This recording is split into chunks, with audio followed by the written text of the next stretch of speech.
قرآن پاک کے بعد جو سب سے، حالانکہ یہ ذکر قرآن پاک میں بھی موجود ہے لیکن اس کو قرآن پاک کے بعد بیان کیا جاتا ہے کہ افضل الذکری لا الہ الا اللہ. یہ قرآن پاک کے اندر بھی لا الہ الا اللہ موجود ہے.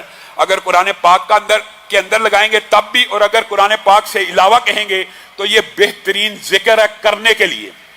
یہ ایک کلمہ، ایک ایسا کلمہ ہے کہ طلحہ بن عبید اللہ، آپ کو پتا مشہور صحابی ہیں، ایک مرتبہ پھر رہے تھے، بڑا پریشان تھے، بڑے غم میں تھے. حضرت عمر نے دیکھ لیا، پریشانی بانپ لی.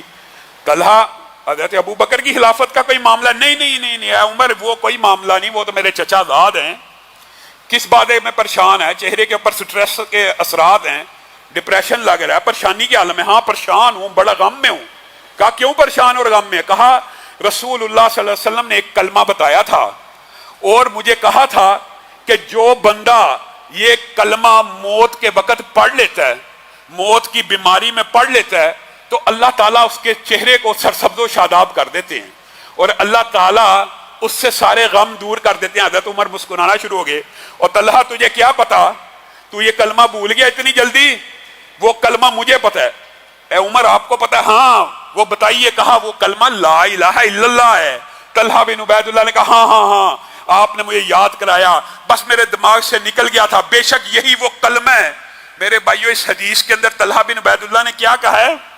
رسول اللہ نے کہا ایک کلمہ ہے جو بندہ موت کے وقت، اور اس کی محدثین نے تشریح کی ہے جس بیماری میں موت آنی ہو، مثلا ڈاکٹر نے کہہ دیا کسی کے بارے میں کہ آپ 5 سال اور جئیں گے، 1 سال اور جئیں گے، 10 دن اور جئیں گے، ایسی بیماری میں بندہ چلا گیا کہ جس کی بیماری کے اندر موت آنی ہے، کینسر ہو گیا ہے، کوئی ایسی بیماری ہو گئی ہے، ڈاکٹروں نے جواب دے دیا.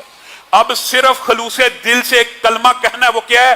لا الہ الا اللہ. اس کلمے کی فضیلت سنیے.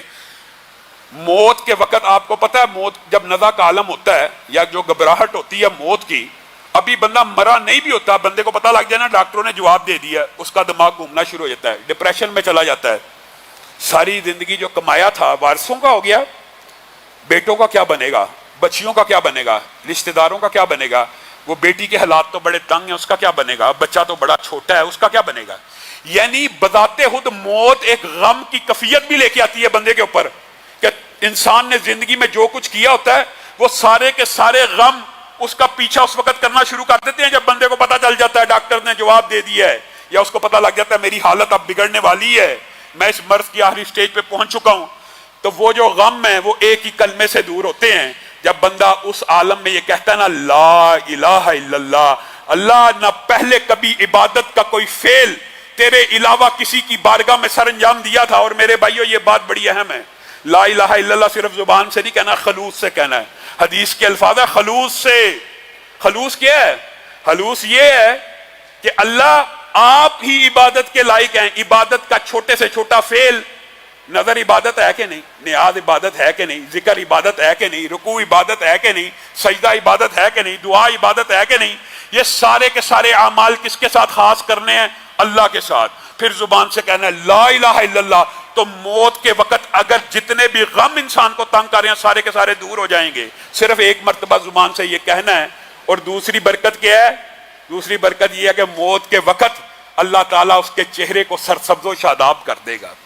آپ نے کئی مرتبہ علماء، واعظین، خطباء اور محدثین کے چہروں کے اوپر وہ بشاشت دیکھی ہوگی جو موت کے وقت آتی ہے، اور اس لیے آتی ہے کہ ان کا آخری کلمہ لا الہ الا اللہ کا ہوتا ہے. رسول اللہ صلی اللہ علیہ وسلم نے فرما دیا جس بندے کا آخری کلمہ لا الہ الا اللہ ہو گیا وہ جنت میں داخل ہو گیا، چاہے جو مرضی عمل کرتا رہا تھا دنیا میں، آخری وقت میں بھی یہ کہہ دیا اللہ نہ پہلے کسی کی عبادت کی تھی نہ آئندہ اگر تو نے مہلت دی کسی کی عبادت کروں گا، بندہ جنت میں داخل ہو گیا. اور حضرت آدم نے صحیح حدیث کے جو الفاظ ہیں اپنے بیٹے کو وصیت کرتے وہ کیا کہا تھا؟ کہا تھا لا الہ الا اللہ اتنا وزنی کلمہ ہے، اتنا وزنی کلمہ ہے کہ اگر 7 زمینوں کو ایک پلڑے میں ڈالا جائے اور تنہا لا الہ الا اللہ کو ایک پلڑے میں ڈالا جائے تو لا الہ الا اللہ کا پلڑا بھاری ہو جائے گا. اور یہ کہا تھا اگر 7 زمینوں کو ایک توق سے باندھ دیا جائے، یعنی ایک زنجیر کے ساتھ باندھ دیا جائے، تو دنیا کے اندر کوئی کلمہ، کوئی چابی، کوئی چیز ایسی نہیں جو اس توق کو کھول دے. لیکن اگر اس زنجیر کے اوپر بھی لا الہ الا اللہ کو پڑھا جائے گا وہ ساری کی ساری زنجیر ٹوٹ کے ریزہ ریزہ ہو جائے گی. کیوں آپ نے اس رب کی عبادت کا حق ادا کر دیا؟ صرف زبان سے اقرار کرنا بھی بڑی بات ہے، لیکن دل میں اخلاص بھی ہونا چاہیے کہ آج کے بعد اللہ کے علاوہ کسی کا خوف بھی نہیں ہونا چاہیے۔ خوف بھی عبادت کی ایک جزوی قسم تو ہے ہی ہے نا، اللہ کا خوف ہونا۔ اللہ کے علاوہ کسی سے امید بھی نہیں ہونی چاہیے، اللہ کے علاوہ نظر نیاز بھی نہیں ہونی چاہیے، سجدہ رکوع بھی نہیں ہونا چاہیے، ذکر بھی نہیں ہونا چاہیے، عبادت کا کوئی فعل بھی غیر اللہ کے لیے نہیں ہونا چاہیے۔ تو اللہ تعالیٰ پھر یہ فضائل دیتا ہے۔